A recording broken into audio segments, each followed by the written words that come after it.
What is RSV, respiratory syncytial virus, and why should you care about it? RSV has been around for a long time.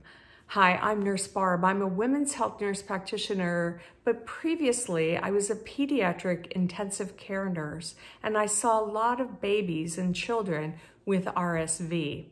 It's only recently that vaccines have been developed that help protect people from very severe illness with RSV.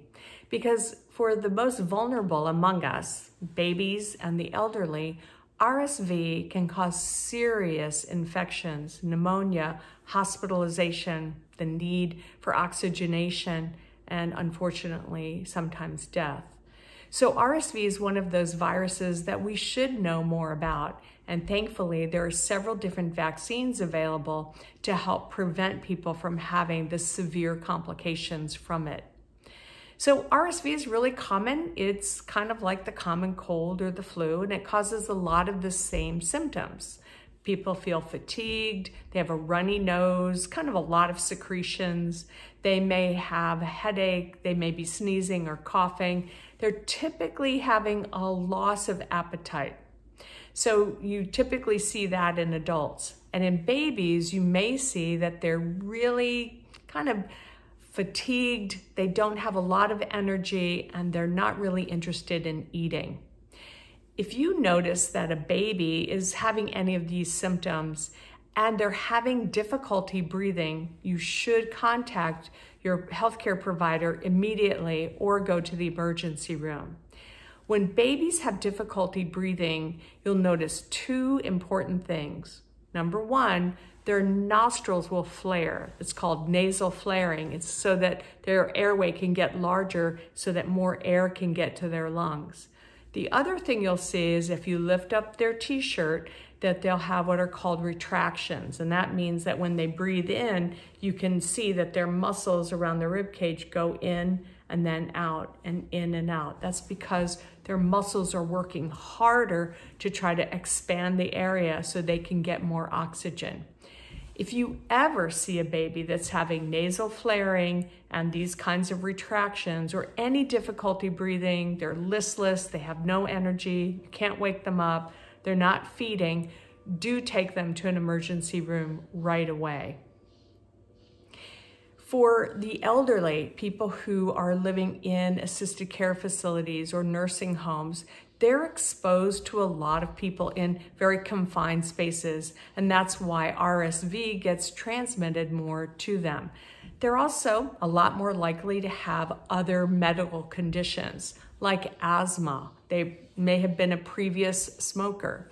They may have chronic obstructive pulmonary disease or COPD, or they may have heart disease. All of those things make them at higher risk for having severe RSV, more complications, and more likelihood of developing pneumonia and needing to be transferred to a hospital for more care. What about pregnant women? Well, we know that pregnant women can take an RSV vaccine right between the time of 32 and 36 weeks, and that RSV vaccine provides what we call passive immunity. That means the immunity passes through the placenta, goes to the baby, and protects that baby for 6 months. So pregnant women should get the RSV vaccine, again, between 32 and 36 weeks. I recently had the RSV vaccine along with my flu vaccine, and I really didn't notice any side effects from it at all.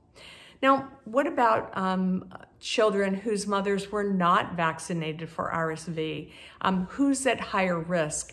Any premature baby, any baby who has cystic fibrosis, or any child who has asthma, cystic fibrosis, or any other lung disease, or was a preemie, they should get the RSV vaccine in accordance with what your pediatrician recommends.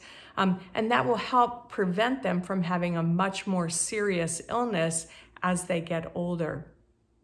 So RSV is a virus that gets transmitted. Typically, we call it RSV season, and it's typically at the same time that colds and flus go around. it's not a season for RSV. It's the cold winter months when everybody's more indoors and they're closer together and they're sharing more space, and then there's a more high likelihood that they will become infected with this and other viruses. So I hope that answers your questions. And for more information, you can go to the Centers for Disease Control website or the CDC.org. And there's a lot of good information there, not only about babies, pregnant women, and the elderly, but also for healthcare providers. So I hope this helps. And if you like this, this video, please click like and subscribe, and I'll send more your way. Take care and be well.